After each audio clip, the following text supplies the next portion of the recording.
All right, now I want to talk about the top suicide survivor picks. These are also locks of the week. You could take all these teams if you're feeling frisky. You could take them all, just money line and parlay all these teams because I'm basically guaranteeing that all these teams win.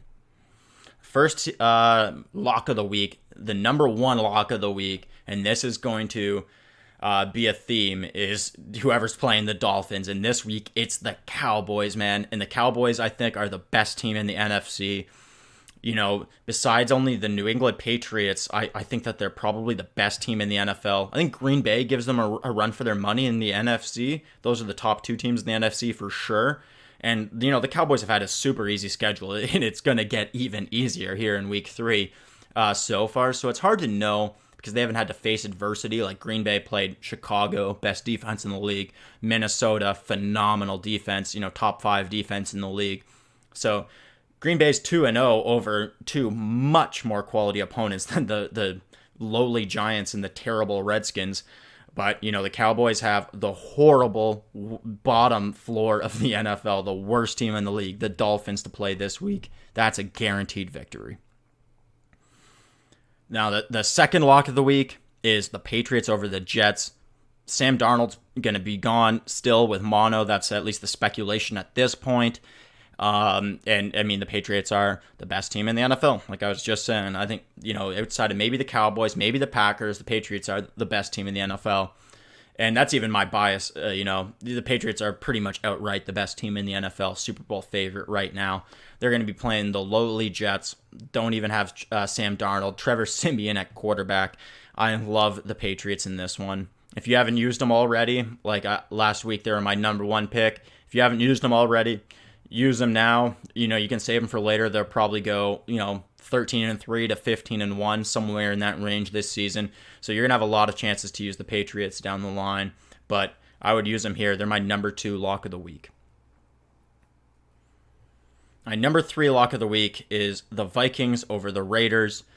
Now, as I was saying earlier, Kirk Cousins can't win the big games, but this isn't a big game. This is the Raiders, who are, I think they're going to end up being a middling team. They're not going to be a bottom rung team like, the Redskins, the Giants, the Dolphins. They're not going to be a bottom rung team like that. They're going to be a nice mid-tier team this year, which is good for them. It's a process to build up towards being a great team. And I think that they've been doing a good job. I think it was smart of them to trade away Khalil Mack. They got a ton of draft capital for him. I think the Raiders are going to be a good team in the future, but right now the Vikings are a really good football team, and the Vikings at home are a nightmare for everyone. For everyone. I don't know if I'm even going to favor hardly anybody in Minnesota against that defense at home, who just made Atlanta look like pure dog doo-doo. I love the Vikings over the Raiders this week. No beef to the Raiders. I just think the Vikings, and Kirk Cousins beats these middling teams, and especially that Vikings defense at home. I love the Vikings in week 3. Now, the final lock of the week. Now, all 4 of these are absolute virtual guarantees. I would parlay all 4 of these money line. You could bet the house. These are guaranteed victories. You're not going to get the best odds or good odds at all on any of these teams, but that would be like a guaranteed win of a bet. And I like the Packers over the Broncos here at number 4. Packers at home. This is going to be the Packers defense is now elite.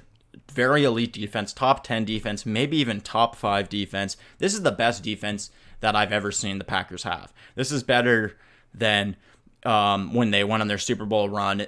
When they went on their Super Bowl run there, they had a really good defense that could take chances and take the ball away, which really complemented their high-scoring offensive style because other teams on offense had to take chances. So, they had a really good defense in their Super Bowl run year there that just really complemented their offense.